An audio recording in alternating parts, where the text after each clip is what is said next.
Hello hello नमस्कार दोस्तों, कैसे हैं आप लोग। तो आज हम लोगों का मैथ रिवीजन का आज डे 2 है ना। डे 1 में हम लोगों ने बात किया है कुछ क्वेश्चन पे, और आज मैथ रिवीजन का डे 2 है। और आज हम लोग 3 कॉन्सेप्ट पे बात करने जा रहे हैं। देखिए मैं पढ़ता हूँ, थोड़ा छोटा छोटा लिखा हुआ है।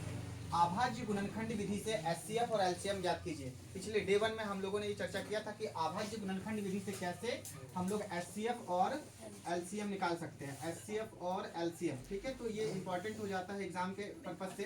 तो एचसीएफ और एलसीएम निकालने के लिए अभाज्य गुणनखंड विधि, और फिर एक दूसरा जो कॉन्सेप्ट है वो है पहली संख्या गुणे दूसरी संख्या बराबर होता है एचसीएफ गुना एलसीएम। ये एक कॉन्सेप्ट होता है, एक सूत्र है, एक फॉर्मूला है, और इससे एग्जाम में अक्सर क्वेश्चन पूछा जाता है। पहली संख्या गुनी दूसरी संख्या बराबर एचसीएफ गुना एलसीएम। इससे भी प्रश्न कई बार आ चुका है एग्जाम में।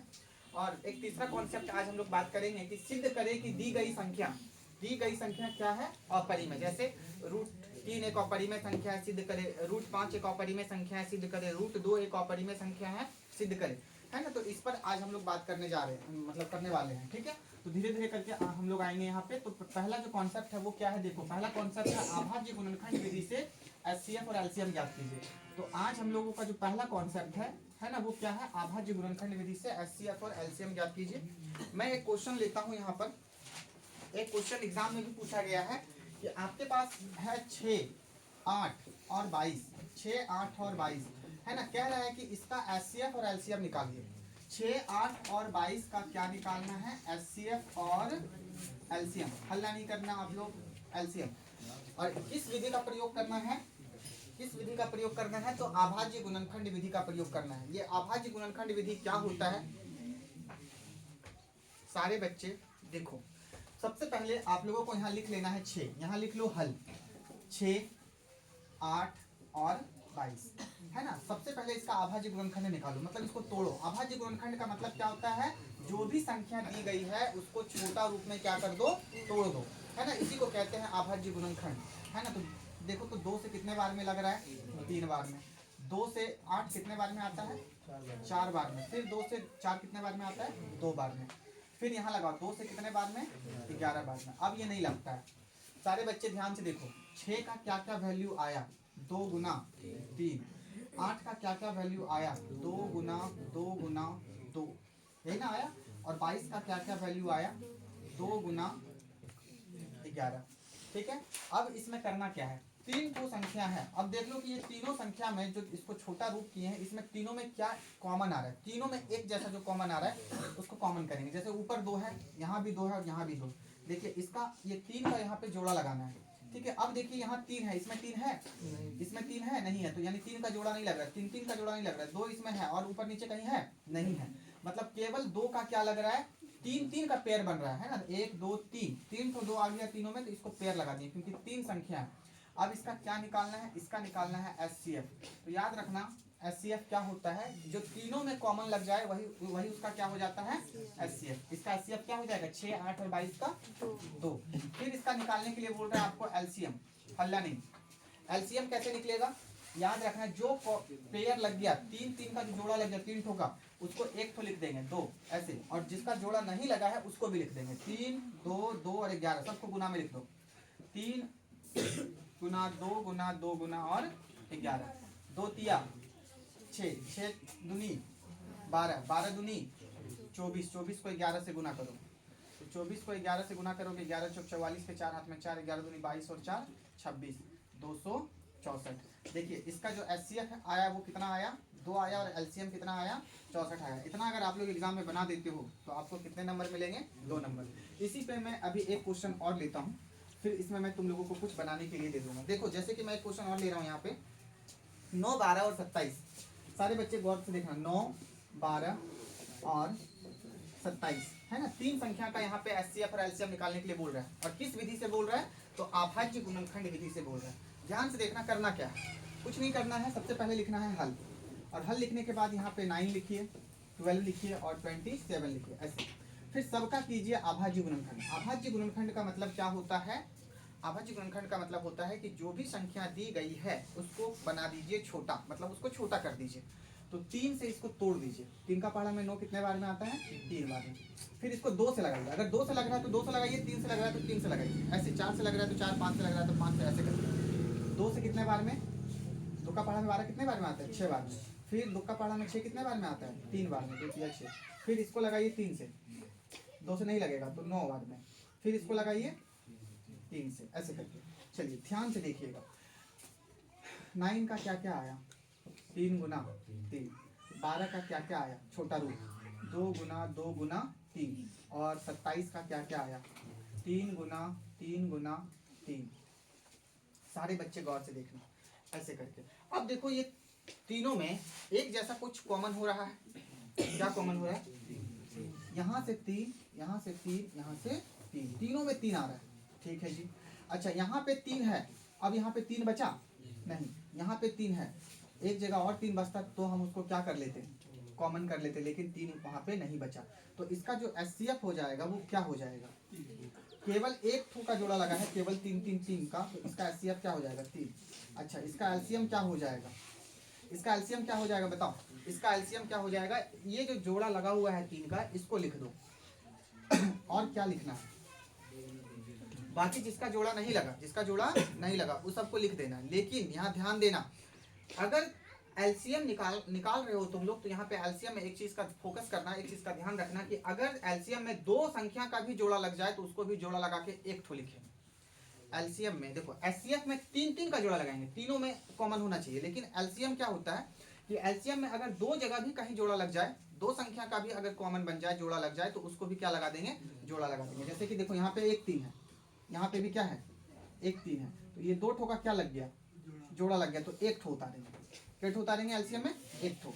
अब यहाँ देखिए, यहाँ 2 है, यहाँ 2 है नहीं, यहाँ 2 है, यहाँ 2 है नहीं, यहाँ 3 है, यहाँ 3 है कहीं नहीं, तो 2 क्या ठो है, देखो तो 2 ठो। अब इसका तुम लोग जोड़ा मत लगा देना, यहाँ 2 ठो है तो ऐसे पेयर मत लगा देना, क्योंकि ये दोनों एक ही संख्या में है, ऊपर नीचे रहता तो हम 2 2 का पेयर लगाते हैं। तो 2 गुना क्या 3 बराबर, चलिए गुना कीजिए, 3 तिया 9 दूनी 18, 18 दूनी 36 तिया, बोलो 36 तिया,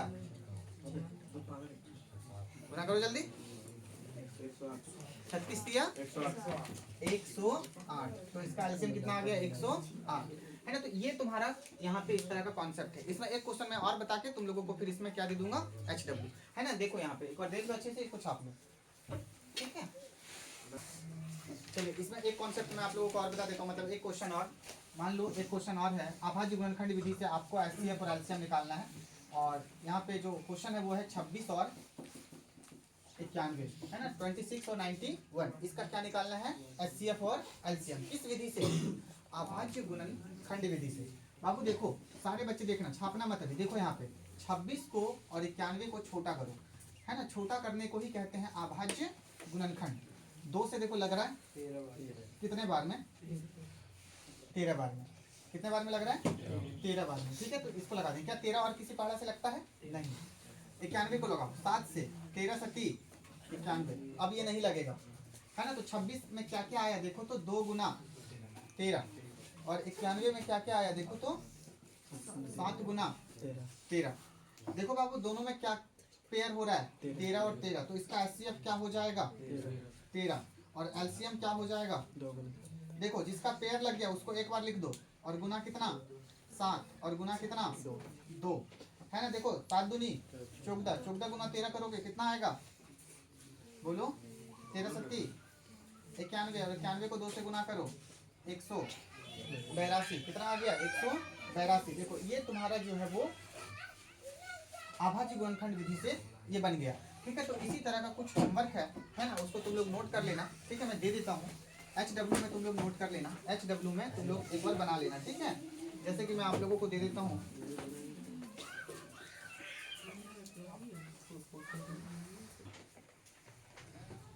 चलिए। तो इसी पे अभाज्य गुणनखंड विधि से एचसीएफ और एलसीएम कैसे ज्ञात करें, है ना, इसी पे आधारित आपको कुछ क्वेश्चन दे दिया गया है जो एग्जाम के पर्पज से इंपॉर्टेंट है। इसको आप लोग अच्छे से आप लोग उतार लीजिए और इस पर क्या कर लीजिएगा, प्रैक्टिस कर लीजिएगा, है ना। ये आपके प्रैक्टिस के लिए है, अच्छे से बनाओ। अभाज्य गुणनखंड विधि से एचसीएफ और एलसीएम निकालो, ठीक है। चलिए एक अगले कॉन्सेप्ट की ओर हम लोग बढ़ रहे हैं। चलिए अब जो है देखिए, अभाज्य गुणनखंड में एक क्वेश्चन और पूछा जाता है, किस तरह से कि आपको बोला जाएगा कि 140 के अभाज्य गुणनखंड करे, अभाज्य गुणनखंड के गुणनफल के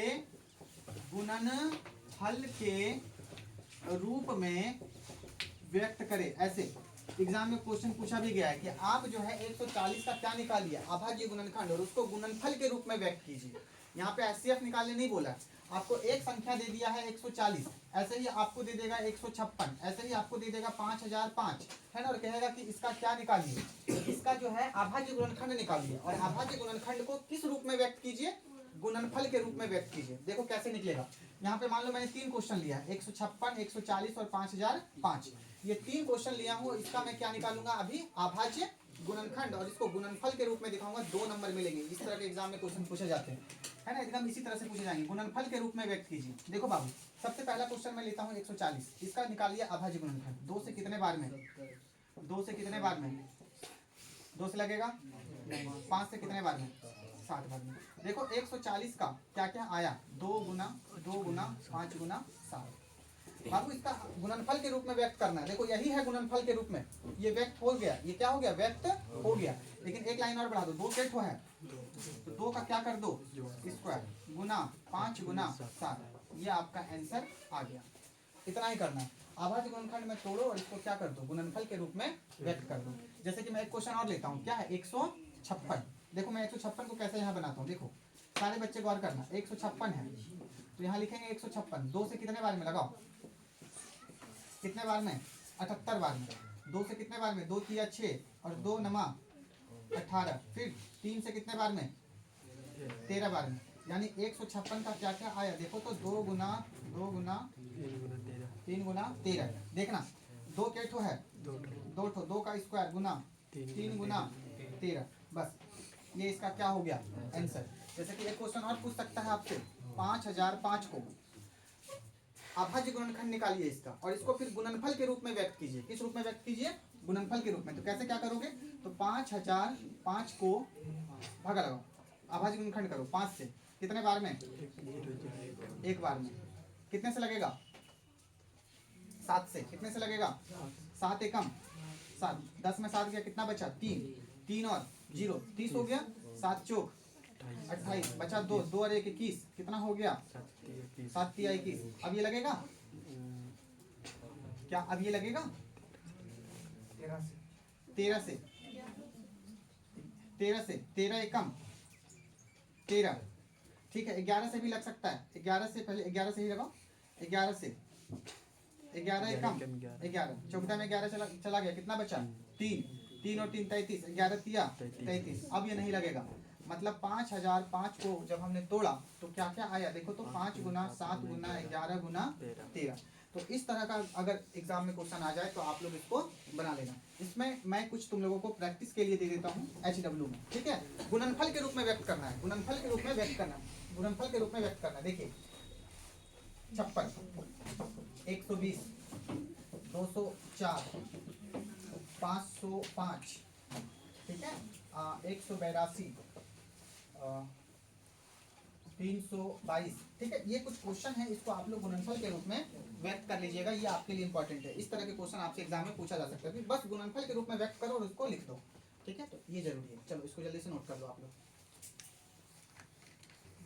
अब सारे बच्चे देखो दूसरा कॉन्सेप्ट, पहले कॉन्सेप्ट पे हम लोगों ने बात कर लिया, अब दूसरा कॉन्सेप्ट क्या है कि आपको देखो एचसीएफ, हम लोग एचसीएफ और एलसीएम ज्यादातर हम लोग 2 संख्या के निकालते हैं। कितने संख्या के, 2 संख्या के।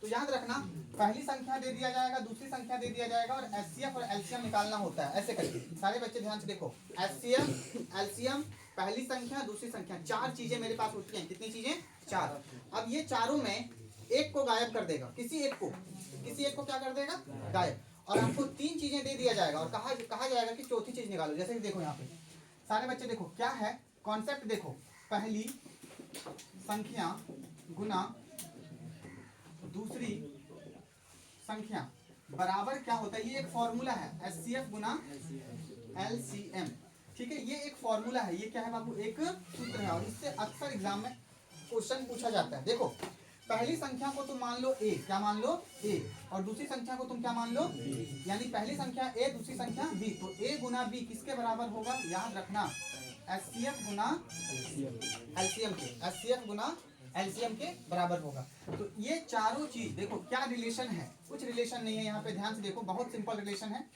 कि ए गुना बी यानी पहली संख्या गुना दूसरी संख्या बराबर क्या होता है, एचसीएफ गुना एलसीएम। और यही फॉर्मूला लगाना है तुमको, और जो क्वेश्चन दिया जाए है ना उसको आराम से आप लोग जो है वो बना लेना। देखो यहाँ पे एक क्वेश्चन मैं लिख रहा हूँ, एक क्वेश्चन में ध्यान से देखिए, यहाँ पे जो पहली संख्या गुनी दूसरी संख्या बराबर एचसीएफ गुना एलसीएम है, ये दोनों के दोनों क्वेश्चन, दो क्वेश्चन में लिखा हूँ, ये दोनों के दोनों क्वेश्चन एग्जाम में पूछे गए हैं और इस तरह के क्वेश्चन अक्सर एग्जाम में पूछा जाता है। देखो क्वेश्चन क्या है कि दो संख्याओं का मोसो कितना है, मोसो का मतलब एचसीएफ, मोसो का मतलब क्या होता है एचसीएफ, कितना है 13, और लोसो का मतलब क्या होता है एलसीएम, कितना दिया है 182।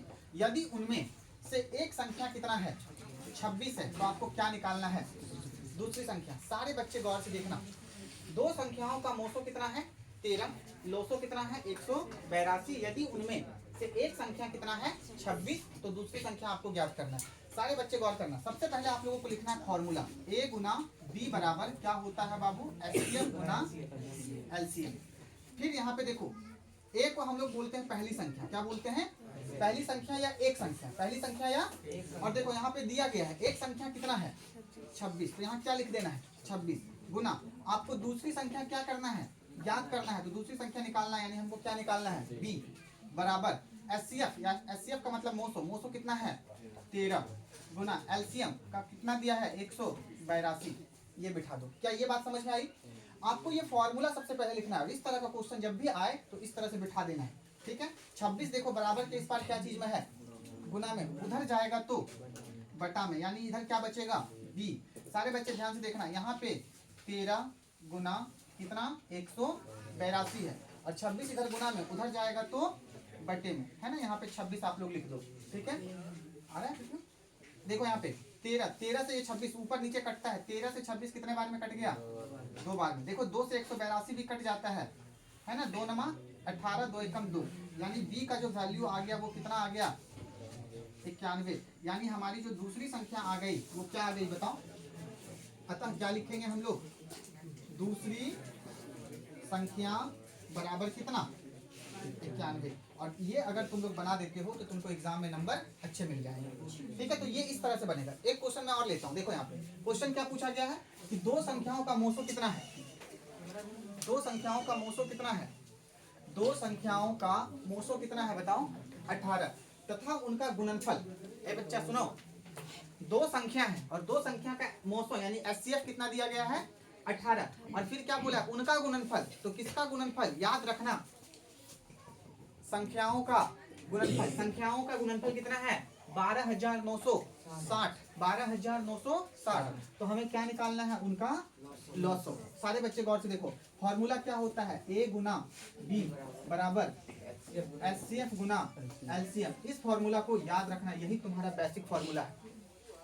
अब सारे बच्चे देखो क्या दिया है, दो संख्याओं का मोसो दे दिया है, क्या दे दिया है बच्चा मोसो, तो अभी इधर ध्यान मत दो, मोसो यहाँ है एचसीएफ यहाँ है, कितना दिया है बताओ 18, कितना दिया है, हमें निकालना क्या है एलसीएम, क्या निकालना है हमें एलसीएम निकालना है, क्या निकालना है एलसीएम, लेकिन क्या दिया है उनका गुणनफल। गुणनफल का मतलब क्या होता है, दो संख्याओं को गुना करके ही दे दिया है, दो संख्याओं को अलग अलग नहीं दिया है कि पहली संख्या इतना दूसरी संख्या इतना, नहीं, दोनों को गुना करके ही कितना दे दिया है बताओ 12,960। मतलब ध्यान से सुनो, पहली संख्या और दूसरी संख्या अलग अलग से नहीं दिया, दोनों को क्या करके दे दिया है गुना करके ही दे दिया है, मतलब ए गुना बी का ही वैल्यू दे दिया, ए गुना बी का ही वैल्यू दे दिया है। यहाँ पे ये नहीं बोला है कि पहली संख्या इतना है दूसरी संख्या इतना है, देखो यहाँ पे इस तरह से पहली संख्या दूसरी संख्या, यहाँ पे एक संख्या बोला गया, लेकिन ऐसा नहीं है, उनका गुणनफल, तो किनका गुणनफल संख्या का गुणनफल कितना दिया है 12,000, तो ये ए गुना बी के बदले टोटल के बदले कितना लिखेंगे 12,960, ये टोटल के बदले इतना लिख देंगे। चलो सारे बच्चे ध्यान से सुनो, अब 18 बराबर के इस पार क्या चीज में है, इधर ले आओ, इधर भी आएगा, तो 12,960 बटा कितना 18 बराबर देखो कितना इधर रह जाएगा एलसीएम, कितना रह जाएगा एलसीएम। अब सारे बच्चे गौर करो, 18 से इसको कटा दो, देखो सबसे पहले अगर नहीं कटा पाओगे ना तो 2 से कटाना, 2 से कितने बार में 9 बार में, और 2 से देखो 2 छक 12, 2 चौक 8, बचा कितना 1 और 6 कितना 16, 2 8 16, और यहाँ 0 तो यहाँ पे क्या आ जाएगा 0। अब देखो 3 से ये कटता है क्या, या फिर 9 से डायरेक्ट ये कट जाएगा, 9 सती 63, खत्म हो गया। यहाँ बचा कितना, 1 और 8 18, 9 दूनी 18 और 1 0 बच गया, यानी 720 बराबर कितना, इसीलिए एलसीएम हमारा कितना निकल गया, 720। इस तरह का एग्जाम में अगर क्वेश्चन आ जाए तो अगर आप लोग बना दोगे तो आप लोगों को कितना नंबर मिलेगा, 2 नंबर। देखो आप लोग क्वेश्चन बैंक में देखना, और इस तरह के अगर क्वेश्चन आ जाए तो आप लोगों को बनाना है। कॉन्सेप्ट यही है, A गुना B बराबर HCF गुना एलसीएम। अब हम लोग तीसरे कॉन्सेप्ट पे आएंगे, है ना, सिद्ध करें, ठीक है। इसको एक बार अच्छे से देख लीजिए। चलिए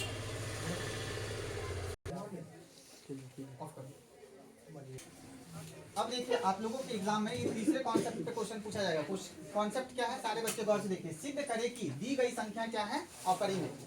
देखिए यहाँ पे क्वेश्चन कैसे पूछा जाएगा कि सिद्ध करें कि √3 एक अपरिमेय संख्या है। ऐसे आपसे क्वेश्चन पूछ लिया जाएगा, सिद्ध करें कि √3 एक अपरिमेय संख्या। और ये हर साल एग्जाम में क्वेश्चन पूछा जाता है, और ये बड़ा ही सटीक क्वेश्चन है ना। इसमें ज्यादा हमको लाग लपेट नहीं करना है। देखो बाबू, जब भी इस तरह का क्वेश्चन आ जाए आप लोगों को मान लेना है उल्टा। क्या मान लेना है, उल्टा। जैसे कि सिद्ध करें कि √3 एक अपरिमेय संख्या है, माना कि √3 एक परिमेय संख्या है। क्या है बाबू, एक परिमेय संख्या। देखो अभी सिर्फ एक परिमेय संख्या, ऐसे आप लोग मान लो, ठीक है। और याद रखना, परिमेय हम लोग कहते हैं किसको है, जिसको हम P/Q के रूप में लिखते हैं उसको क्या कहते हैं, परिमेय। मतलब जिसको P/Q के रूप में लिखा जा सकता है उसी को क्या बोलेंगे, परिमेय।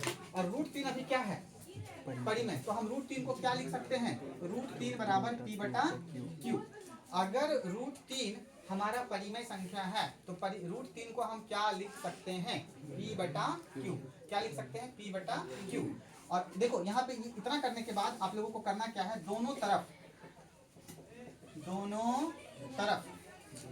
वर्ग करने पर, क्या करने पर, वर्ग। क्या करने पर बाबू, वर्ग करने पर। मतलब वर्ग करने का मतलब दोनों तरफ स्क्वायर कर दो। √3 का क्या कर दो, स्क्वायर, और इधर भी क्या कर दो, स्क्वायर। सारे बच्चे गौर से देखिए, इधर भी कर दो स्क्वायर। चलिए अब सारे बच्चे यहाँ पे गौर से देखिए, है ना, यहाँ पे सारे बच्चे गौर से देखिए। बाबू ये √3 है, क्या है, √3। इसका स्क्वायर क्या हो जाएगा, तो स्क्वायर रूट कट जाएगा तो कितना बचेगा, 3। और यहाँ पे देखिए P का स्क्वायर बटा Q का स्क्वायर, है ना। सारे बच्चे यहाँ पे आप लोग गौर अच्छे से करो, ठीक है। अब यहाँ पे देखो एक चीज, यहाँ पर देखो सारे बच्चे, ये देखो ये तुम्हारा बटा के रूप में है, ये तुम्हारा बटा के रूप में है। ये P² बटा Q², ये बटा के रूप में है। और इधर तुम्हारा एक संख्या है, ये क्या है, बोलो बाबू, एक संख्या। और याद रखना संख्या को हम लोग क्या बोलते हैं, पूर्णांक। क्या बोलते हैं, पूर्णांक। और सारे बच्चे ध्यान से सुनना, और ये बटा के रूप में है। इसको हम लोग अगर बटा के रूप में कोई चीज रहता है तो उसको बोलते हैं भिन्न। उसको क्या बोलते हैं, भिन्न। और तुम लोगों को बताए हैं कि पूर्णांक कभी भी भिन्न के बराबर नहीं होता। एक तरफ पूर्णांक और दूसरे तरफ भिन्न, है ना, वो कभी भी बराबर नहीं हो सकता है। देखो यहाँ पे 3 एक संख्या है, 3 क्या है बाबू, एक संख्या। और ये संख्या क्या बन जाता है बताओ, पूर्णांक बन जाता है। संख्या को ही क्या कहते हैं, पूर्णांक। संख्या को ही क्या कहते हैं, पूर्णांक कहते हैं। और देखो ये भिन्न है, ये क्या है, भिन्न, बटा के रूप में है, P/Q। तो इसको क्या बोलेंगे, भिन्न। और याद रखना कभी भी भिन्न पूर्णांक के बराबर नहीं होता है। कभी भी पूर्णांक और भिन्न आपस में बराबर नहीं होता। यहाँ पे लिखेंगे चूंकि पूर्णांक बराबर कभी नहीं होता है क्या, भिन्न, इसीलिए हमारी मान्यता क्या है, गलत है। हमारी मान्यता गलत है। अतः √3 एक अपरिमेय संख्या है। सारे बच्चे गौर से देखो, आप लोगों को यहाँ पर ज्यादा बड़ा नहीं बनाना है ना, एकदम शॉर्टकट में निकलना है, शॉर्टकट में निकलना है। वीडियो पोस्ट करो। चलिए तो याद रखना, जब भी इस तरह का क्वेश्चन आ जाए कि √3 सिद्ध करें कि एक अपरिमेय संख्या, मान लेंगे उल्टा। अगर उल्टा मान लिया तो परिमेय हो गया, यानी कि अगर √3 परिमेय संख्या है तो इसको हम क्या लिख सकते हैं, P/Q के रूप में। मतलब √3 अगर परिमेय संख्या तो इसको भिन्न के रूप में लिख सकते हैं। लेकिन जैसे ही आगे बढ़ाएं तो ये 3 जो है एक पूर्णांक बन गया, और ये P/Q एक भिन्न बन गया। भिन्न का मतलब जो चीज बटा में है उसको भिन्न बोलेंगे, और जो संख्या है उसको क्या बोलेंगे, पूर्णांक। यहाँ पे दिख रहा है कि 3 बराबर क्या है, P/Q, है ना। 3 बराबर P/Q, इसका मतलब है कि पूर्णांक बराबर होगा भिन्न का, लेकिन कभी नहीं हो सकता, ये हम जानते हैं। यहाँ पे दिख रहा है कि होगा, लेकिन हम लोग जानते हैं कभी नहीं हो सकता है। तो अगर कभी नहीं हो सकता है तो ये गलत है। ये हमारी मान्यता क्या है, ये जो बराबर मान के बैठे हैं ये क्या है, मतलब √3 जो बराबर मान के बैठे हैं P/Q, ये क्या है, हमारी मान्यता गलत है। अगर बाबू पूर्णांक और भिन्न बराबर नहीं हो सकता है तो ये भी तो बराबर नहीं होगा, और अगर ये बराबर नहीं होगा तो ये भी तो बराबर नहीं होगा। तो √3 कभी भी p बटा q के बराबर, लेकिन हम मान लिए हैं तो हमारी मान्यता क्या है? गलत है। यानी कि √3 क्या है? एक अपरिमेय संख्या है। क्या है बताओ? एक अपरिमेय। इसी तरह का एक क्वेश्चन मैं और लिखूंगा, ठीक है? सारे बच्चे यहाँ पे ध्यान से देखो, एक क्वेश्चन एग्जाम में और यहाँ पे पूछा गया है, यहाँ पे एग्जाम में एक क्वेश्चन आप लोगों से और पूछा गया है, ठीक है? देखो यहाँ पे एक क्वेश्चन पूछा गया 3 + 2 √5 सिद्ध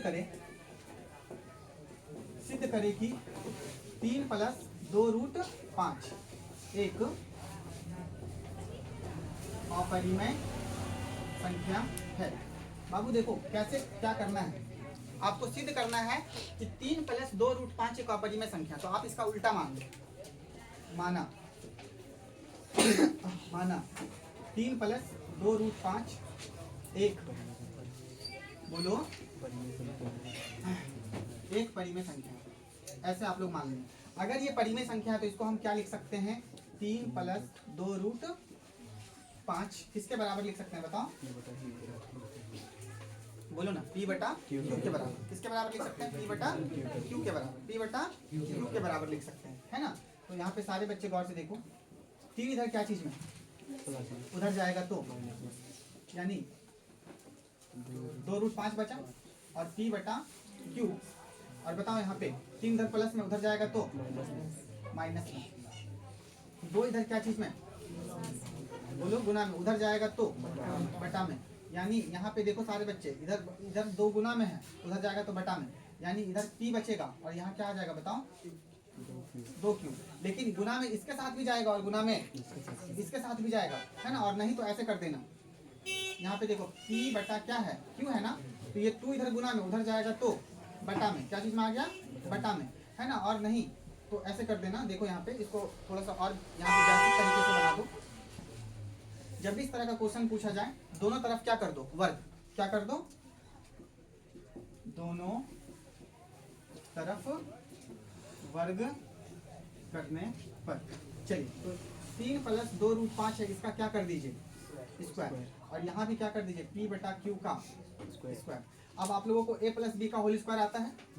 a + b का होल स्क्वायर। देखो यहाँ पे a का square plus 2 Guna a Guna b Guna plus 2 √5 का स्क्वायर बराबर क्या? p का स्क्वायर बटा q का स्क्वायर।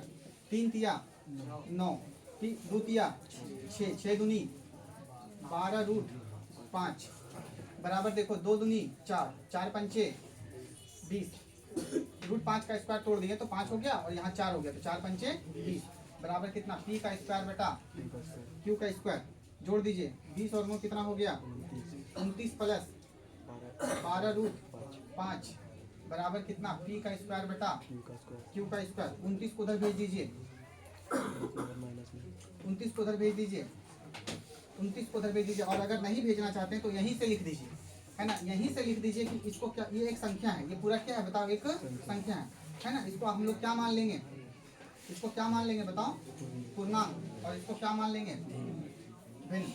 इसको क्या मान लेंगे? पूर्णांक। और इसको क्या मान लेंगे? भिन्न। और पूर्णांक और भिन्न कभी भी बराबर नहीं हो सकता है। पूर्णांक बराबर भिन्न नहीं, इसीलिए ऊपर में लिख लें। इसीलिए हमारी मान्यता क्या है? गलत है। अतः 3 + 2 √5 एक अपरिमेय संख्या है ना? तो इस तरह से ये हमारा बन गया, ठीक है? ये इस तरह से हमारा ये बन गया। √5 को भी तोड़ना था, लेकिन थोड़ा सा शॉर्टकट में मैं बता दिया, समय बहुत कम है ना? थोड़ा सा यहाँ पे तुम लोगों को ध्यान रखना है। यहाँ पे मैं थोड़ा इसको और ब्रीफ करना था, नहीं किए, लेकिन इतना भी तुम लोग बना दोगे एग्जाम में तो आ जाएगा। लेकिन ज्यादातर क्वेश्चन इस तरह का पूछा जाता है, ठीक है? √3, √2, √5, तो ये वाला याद रखना, ठीक है? ये वाला तुम लोग याद रखना। तो इसको बस ये हो गया। कल हम लोग डे 3 में बात करेंगे कुछ नए टॉपिक की ओर, ठीक है? तब तक के लिए धन्यवाद। अब वीडियो को ये कर दो।